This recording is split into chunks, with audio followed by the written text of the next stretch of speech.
Salut les investisseurs malins, j'espère que tu vas bien. Je m'appelle Gabriel Jarosson. Aujourd'hui, je te parle de Warren Buffett, le plus grand investisseur au monde, l'oracle d'Omaha. Que fait-il en ce moment dans cette période trouble de krach boursier? Quelles sont ses actions qu'il a mis en place? Tu vas voir. C'est assez intéressant comment tu peux t'en inspirer. On démarre tout de suite. Mais juste avant de démarrer, est-ce que tu es abonné à la chaîne YouTube Léonis? Sinon, abonne-toi, ça me fait plaisir, ça m'encourage énormément et comme ça, tu rateras aucune vidéo. Tu peux même activer la petite cloche. Alors Warren Buffett, c'est assez marrant. Parmi les 10 plus grosses fortunes au monde, eh bien, il fait partie des 2 seuls qui se sont enrichis depuis le début de l'année. La raison est très simple. La plupart des fortunes mondiales, c'est des entrepreneurs avec des boîtes technologiques. Elon Musk, Jeff Bezos, Mark Zuckerberg. Et donc, toutes ces actions ont énormément baissé et donc tous ces milliardaires se sont appauvris depuis le début de l'année. On les plaint pas. Ils ont toujours des fortunes en dizaines ou en centaines de milliards, donc il n'y a pas de problème. Warren Buffett, lui, eh bien, il s'est enrichi simplement parce qu'il y a eu finalement une espèce de rotation sectorielle dans les actions. Les actions technologiques ont baissé.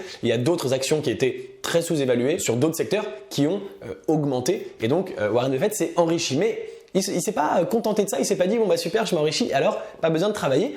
Il s'est mis au travail. Et alors Warren Buffett, depuis le début de l'année, il est extrêmement actif. Il a renforcé dans plusieurs secteurs. La première chose, c'est que notre ami Warren Buffett, eh bien, il a renforcé énormément sur le secteur de l'énergie et notamment sur le secteur du pétrole. Il a acheté pour 7 milliards de dollars, 7 milliards quand même, tranquille, rien que ça, d'actions d'Occidental Petroleum, qui est donc une société spécialisée dans le pétrole tout simplement comme son nom l'indique, et puis également plus de 20 milliards de dollars de Chevron, Chevron qui est l'une des plus grandes boîtes d'énergie et de pétrole au monde, peut-être la plus grande d'ailleurs américaine si je dis pas de bêtises. Donc il a racheté énormément d'actions, il a investi énormément dans les énergies, en réalité d'ailleurs dans le pétrole, simplement parce que évidemment tu sais ce qui se passe avec le conflit en Ukraine, la Russie qui envahit l'Ukraine et donc les tensions énergétiques que ça peut donner, la Russie qui exporte énormément de gaz, notamment en Europe, mais l'Europe qui voudrait peut-être se passer du gaz, tout ça, ça a mis le prix du pétrole sous tension,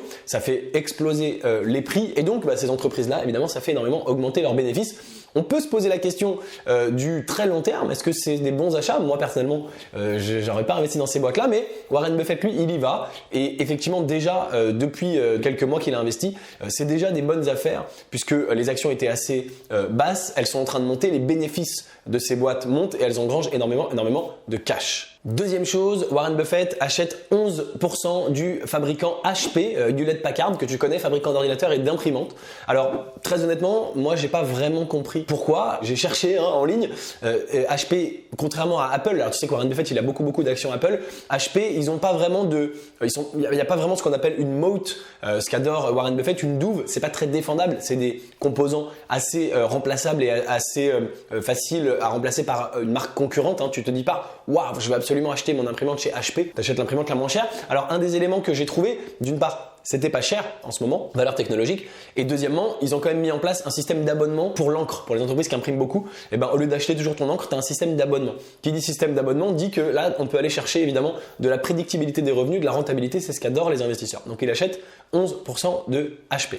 Enfin, il a signé un accord pour racheter Allegheny. Allegheny, c'est une assurance. Alors, tu le sais peut-être, le business d'origine presque de Berkshire Hathaway. Alors, le business d'origine, c'était du textile, mais très rapidement, c'est devenu un business d'assurance. Berkshire Hathaway, c'est toujours aujourd'hui une société d'assurance. Ils ont racheté pas mal de sociétés d'assurance au fil des ans. Et là, pour 11 milliards de dollars, ils ont prévu de racheter Allegheny, qui est encore une assurance qui vient compléter leur panoplie d'assurance. Donc, Warren Buffett, il est actif, il déploie de l'argent. Pour te donner une idée, Berkshire Hathaway avait à peu près 150 milliards de dollars de cash. C'est bien, c'est confortable, 150 milliards, c'est tranquille, on peut se payer un café en terrasse. Eh bien, il a quand même investi donc 10 milliards par-ci, 20 milliards par-là, 7 milliards partout ailleurs. Il est passé de 150 à 100 milliards seulement de cash. Donc, il a dépensé énormément à tel point que ça a inquiété presque les actionnaires de Berkshire Hathaway à qui il a dit pour les rassurer, écoutez, ça va, il reste encore 100 milliards, vous inquiétez pas. Puis, on va avoir des rentrées d'argent. Toutes ces boîtes, elles versent des dividendes et c'est des dividendes assez énormes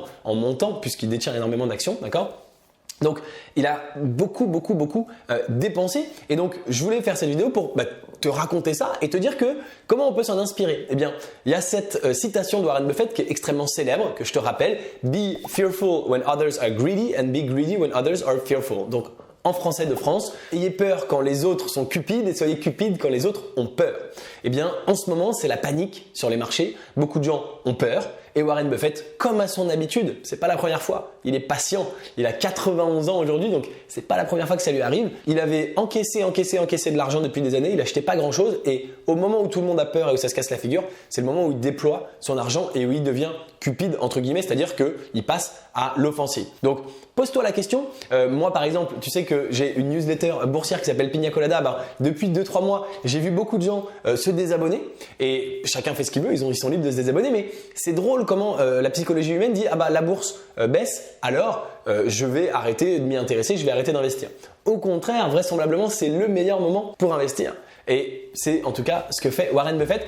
Voilà donc ce que fait l'oracle d'Omaha. Je vais te partager ça dans une vidéo, je trouve ça sympa.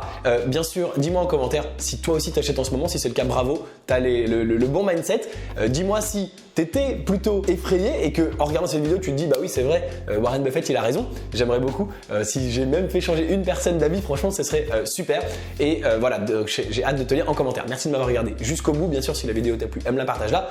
Comme je te le disais, si t'es pas abonné, abonne-toi, ça me fait vraiment plaisir, ça m'encourage. Et je te dis à très bientôt pour une prochaine vidéo. Ciao ciao.